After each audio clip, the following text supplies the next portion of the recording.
If a flash flood was big enough to sweep away Noah's Ark and put his life in danger, it would have begun with rainfall of tropical intensity in the mountains where the rivers rise. Mesopotamia isn't in the tropics, but there's evidence that hurricanes and tropical storms could get that far. Some 6,000 years ago, it was much warmer and wetter, and it would be no surprise whatsoever to get a tropical storm. We could have had 10 times the rainfall.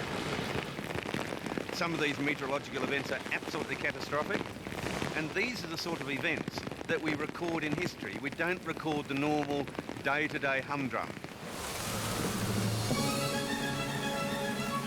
If a freak storm coincided with the seasonal snow melt, then the Euphrates could easily have flooded the Mesopotamian plain.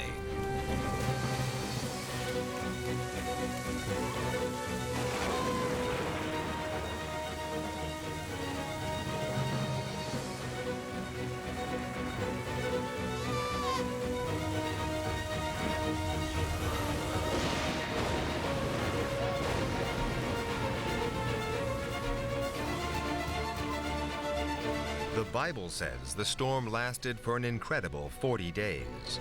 The Babylonian tablets say it was 7.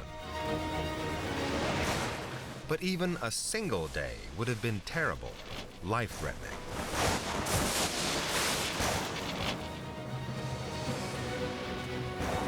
With much of his cargo left behind or swept away, Noah's barge would have been at the mercy of the raging Euphrates.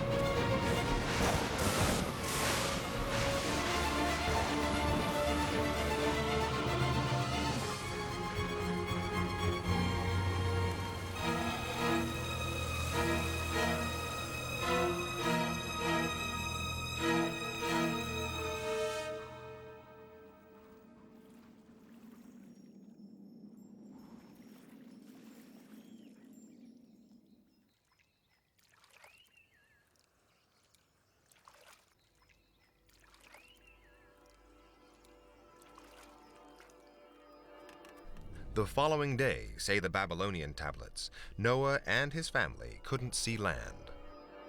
The flood extended for miles. After the storm, Noah and his family must have longed for the waters to subside and ground them on the banks of the Euphrates. In fact, their problems had only just begun.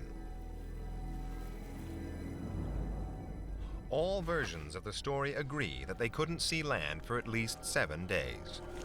The Bible concludes that Noah's flood covered the whole world. But there is, in fact, another explanation. Noah's family would have believed that they were drifting on the flooded Euphrates. They would have been relieved that at the very least, the river water meant they wouldn't die of thirst. Salt. But the Babylonian versions suggest that the water was salty.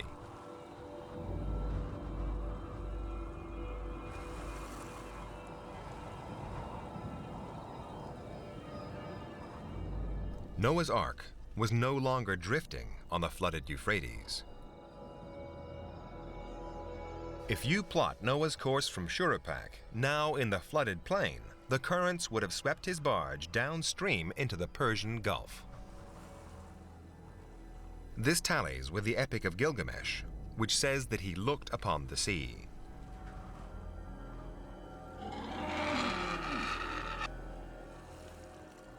There's no telling how long Noah and his family would have stayed marooned in the Persian Gulf. The Bible records more than a year.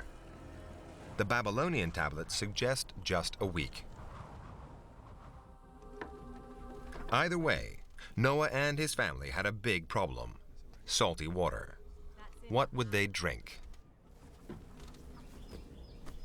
Without fresh water from rain or river, their only alternative would have been the beer they were carrying for their traders. Beer is actually a good alternative. And we know they had it 3,500 years ago. They were brewing beer. And beer anyway is 98% water, and it's full of nutrients. Most important, it's sterile. And wouldn't suffer from contamination like water might.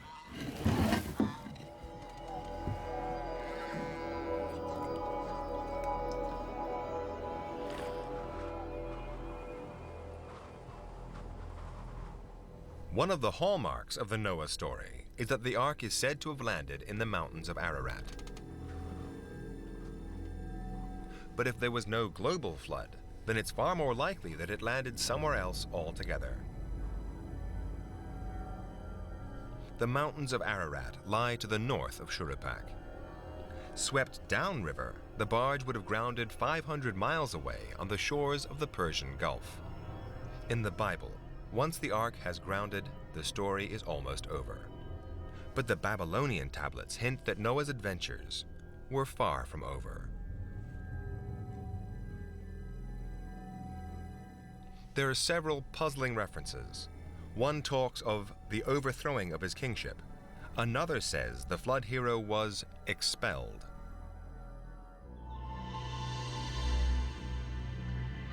All of these references clearly suggest that for some reason Noah couldn't return to Shuruppak, that even when the flood was over, he was still in mortal danger. The most likely explanation is that many of Noah's creditors had survived the deluge, had tracked him down, and were now demanding their money back. Under Sumerian law, Noah could be forced into slavery to repay his debts. He would have had to flee the country to avoid prosecution. Precisely where the fugitive Noah went is something of a mystery. One of the Babylonian tablets say that Noah went to live in a land called Dilmun. Now that's the Sumerian name for the modern island of Bahrain. Maybe this is where he came to rest.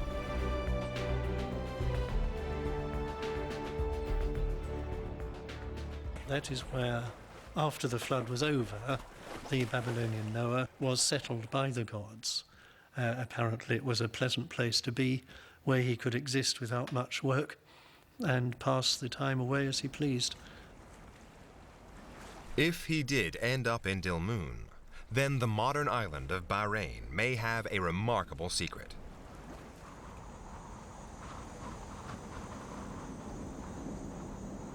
Its landscape is dotted with hundreds of thousands of burial mounds, and only a handful of these tombs have been excavated. But many date back to Sumerian times. They are the sort of place a great king would be laid to rest in.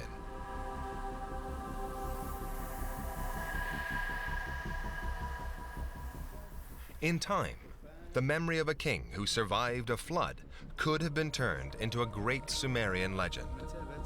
It would have been embellished with miraculous and mythological elements.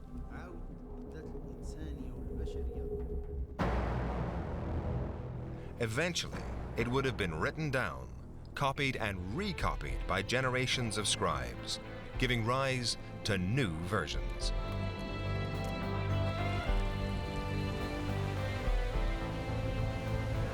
"2,000 years later, one of these versions, languishing in a library in Babylon, could have come to the attention of the Jewish priests who wrote the Bible. When they first read the story, how could they fail to recognize the lessons it offers?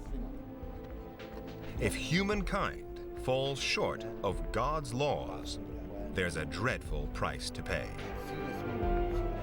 Behind that moral message lies one of the world's great stories. And behind that story, we can just glimpse a real man, a real boat, and a real adventure."